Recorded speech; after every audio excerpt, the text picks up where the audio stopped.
Почему не заводится мой Мерседес? Почему Мерседес троит? Почему он на холодную либо на горячую там не заводится? Всем привет, друзья! Это видео я записываю для тех людей, которые владеют вот такими не новыми Мерседесами, как у меня. Это касается 124-х, 202-х, 210-х и так далее и тому подобное. В общем, Мерседесов классических родом из 90-х и 2000-х. Причиной этого видео является тот вопрос, который мне задают абсолютно все люди, которые мне пишут. Почему не заводится мой Мерседес? Почему Мерседес троит? Почему он на холодную либо на горячую там не заводится или отключается, или почему перестает работать? Люди все хотят найти какой-то вот такой нюанс, ради которого их машина будет работать намного лучше, не троить, отлично себя чувствовать, не иметь повышенного расхода и так далее. В общем, ребята, давайте сегодня я отвечу абсолютно на все вопросы, и поэтому поехали!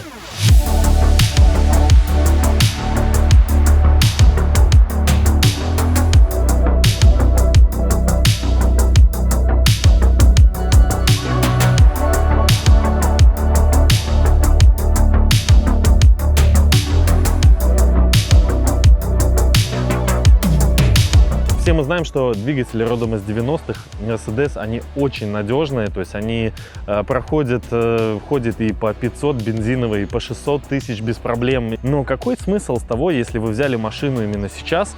Весь ресурс этого двигателя, он уже, друзья, закончился. И лучшие времена, возможно, его были в Германии в начале 2000-х. Поэтому банально проблема плохой работы вашего двигателя может быть в компрессии, в залегших кольцах и в общем состоянии двигателя. Поэтому если вы для себя приняли решение, что вы хотите с этой машиной двигаться и дальше, то вам необходимо понять, что в нее нужно вкладывать деньги. Да, это будут не такие большие деньги, как в новых Мерседесах, но все равно это деньги. Поэтому не удивляйтесь, если вы купите Мерседес и придет такой момент, что вам придется менять двигатели. Благо того, что 104-й, 111-й мотор, там, и не знаю, у вас может быть 102-й, там, 124-й Мерседес, они не такие дорогие, то есть они стоят в районе $150, поэтому проблема в двигателе может быть, и это основная проблема, такая глобальная. Второй проблемой этих Мерседесов может быть подсос, потому что этим машинам зачастую там по 20, по 25 лет, и все резиночки уже давно рассохлись, и происходит неконтролируемое поступление воздуха, которое не учитывается самой системой впрыска этого Мерседеса, двигателя, и машина может тупить и так далее и тому подобное, поэтому необходимо понимать и посмотреть подсосы. В первом комментарии к этому видео будет абсолютно все ссылочки на те советы, которые я буду давать, потому что я уже эти видео наснимал, просто они разбросаны по всему каналу, я их соберу в одном таком списке, поэтому вы можете сейчас просто сидеть, наслаждаться этим видео, вот, а потом взглянуть в этот список и выбрать видео по именно вашей теме. Подсосы — это бич любой машины, и любая машина с подсосами будет плохо работать, зажирать топливо. И еще очень большой проблемой является вот этих машин именно проводка, потому что состояние проводки в этих Мерседесах очень плачевное. Видимо, было какие-то косяки в производстве, и эта проводка больше 15 лет не вытягивает, она рассыхается, она коротит друг на друга. Если вы до сих пор еще не загорелись, вы можете молиться, что вы вообще просто доезжаете до дома, потому что не мудрено, что можно на такой проводке даже загореться, а понять, в каком состоянии у вас проводка, довольно-таки сложно, не разобрав ее. Я-то разбирал ее, перепаивал полностью, поэтому я-то точно знаю, что как только ты начинаешь вот эти все жгуты растягивать, как только ты начинаешь их разворачивать, там просто пиздец, она вся осыпается. Осыпается проводка как самого двигателя, форсунок, идешь на катушки различные, там зажигания высоковольтные. То есть эта проводка уже даже, читая форумы 2012 года, люди сталкивались с проблемой проводки. Поэтому я рекомендую вам посмотреть проводку, а прежде всего обратиться к специалисту, который умеет и может вам ее полностью перепаять. То есть таким образом вы получите за $150, к примеру, это примерно столько же стоит полностью, хорошую проводку с перепаянными контактами и фишками. У вас будет доходить контакты и сигнал абсолютно до всех датчиков, и зачастую проблема уже решится на этом этапе. Вы можете менять там всякие датчики, можете менять там всякие, не знаю, ДМРВ, там дросселя и так далее и тому подобное, но пока вы не перепаете проводку, вы не сможете можете сделать ни компьютерную диагностику хорошую, ни вообще просто диагностику. Потому что вы не знаете, что там в этой проводке. Может быть, она там обсохлась и закоротила, и греется эта проводка. Сами не лезьте, найдите специалиста, пускай он полностью сделает всю проводку вашего двигателя. И на этом уже машина будет еще лучше ездить. Конечно же, поменяйте и свечи, и провода, и поменяйте катушки зажигания, потому что зачастую проверить катушку без диагностического оборудования очень сложно, потому что она может на холодную хорошо работать, а на горячую она может отключаться. Ее можно проверить, конечно, купив заведомо хорошую катушку и подключив ее.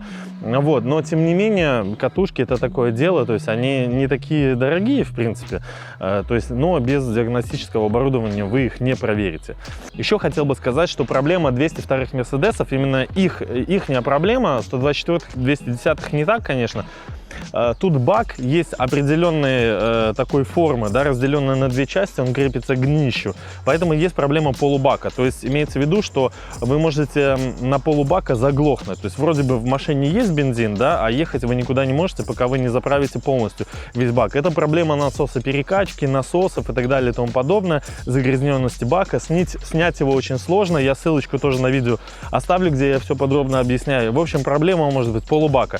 Еще в этих двигателях стоит специальный эвап-клапан, который вытягивает излишки паров бензина через абсорбер именно с бака. И тоже, если он плохо работает, тоже может быть проблема с подсосом. Чаще всего даже, то есть насосы, бензонасосы, то есть на этих двигателях, они, именно на бензиновых, они не выходят сами из строя, а, представляете, рассыпается, гниет проводка бензонасоса.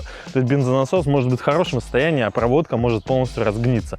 Поэтому, опять же, от старости времени не щадите эти машины. Смотрите аккуратно, все проверяйте. Ну и, конечно, после этого, после проводки, после этих свечей, конечно же, нужно разбираться с датчиком массового расхода воздуха, с датчиком коленвала, распредвала, с датчиком температуры на впуске. Это все влияет на расход, все влияет на то, как машина заводится там по холодной, по горячей. Многие люди говорят, у меня на холодную хорошо машина заводится, на горячую машина глохнет. Это может быть датчик распредвала и так далее и тому подобное. Но какой смысл его менять и какой смысл с ним что-то делать, если вы не знаете, хорошая ли у вас проводка двигателя, понимаете? Зачастую, опять же, от проводки двигателя много чего зависит, и, может быть, просто у вас к этому датчику он в хорошем состоянии, но к нему не приходит никакого сигнала. Поэтому, опять же, то есть, вот эти все ДМРВ и так далее, вы их, во-первых, не проверите нормально, без диагностического оборудования. Это меняйте проводку. Я вам всем рекомендую, если хотите с этой машиной жить дальше, меняйте проводку. Если не хотите ей заниматься, лучше купить кредитку с салона какую-нибудь и не парить себе мозги. Но если вы такой же некрофил, как и я, и любите вот эти старые машины и кайфуете именно от старых Мерседесов рода из 90-х, то есть я рекомендую проводку прежде всего сделать. Ну и, конечно, для тех людей, которые уже просто готовы с этой машиной посвятить ей какую-то часть своей жизни, я рекомендую купить диагностическое оборудование. Вообще вы можете покупать любое диагностическое оборудование, но проблема этих Мерседесов старых, что их читает только либо дилерское оригинальное оборудование, которое стоит очень дорого, а также есть HFM-скан, это такие маленькие диагностические, так сказать, приборчики, которые могут читать эту машину. То есть вы прямо через мобильный телефон можете смотреть ошибки по двигателю, диагностировать его в режиме онлайн. Там еще много других прикольных тем. И разгон он считает, и мощность, и можно, криво, но и расход тоже посчитать двигателя. Но самое главное не это. Самое главное, что он в режиме онлайн вам показывает те ошибки, которые есть в двигателе. Плюс еще эта программа, она расшифровывает каждую из ошибок, и вам не надо, так сказать, тыкать пальцем в небо. Вы можете просто подключить его к своей машине, и она ее прочитает. То есть, понимаете, поэтому я вообще рекомендую изначально купить диагностическое оборудование. Оно стоит $50 где-то примерно, то есть на российский это порядка 3000 рублей. Ссылочку я тоже дам в описании, но факт остается фактом, что нормальные диагносты, нормальные люди вообще, прежде чем что-то менять в своем Мерседесе, они поступают так: подключают диагностическое оборудование, плюс его можно запитать так, чтобы оно у вас было постоянно, то есть у вас машина заводилась, да, так сказать, диагностическое оборудование включалось, и вы через мобильный телефон или планшет могли ее прочитать полностью, даже хоть каждый день, хоть каждую минуту в режиме онлайн. Вот. И потом уже дальше лезть в какие-то там блоки, датчики и так далее и тому подобное. Потому что это диагностическое оборудование, оно видит все. Оно видит и неправильную смесь, оно видит и пропуски зажигания, оно видит неправильную работу катушек, оно видит детонации, оно видит обрыв проводки, там, ДМРВ, датчика температуры или так далее и тому подобное. Поэтому, друзья, я вам всем рекомендую.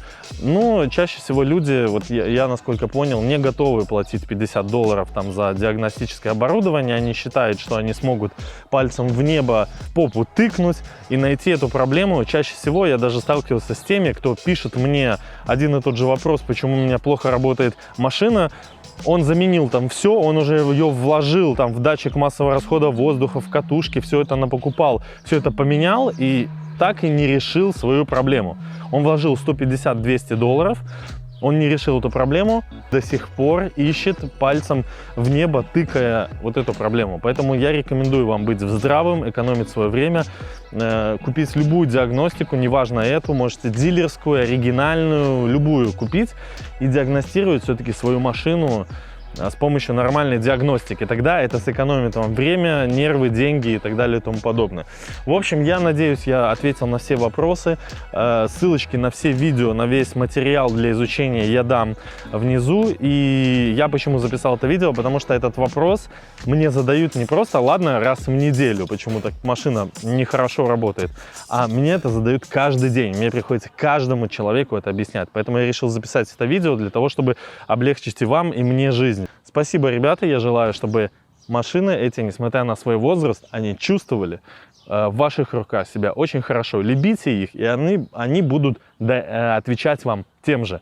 Все, спасибо, успехов, удачи и пока.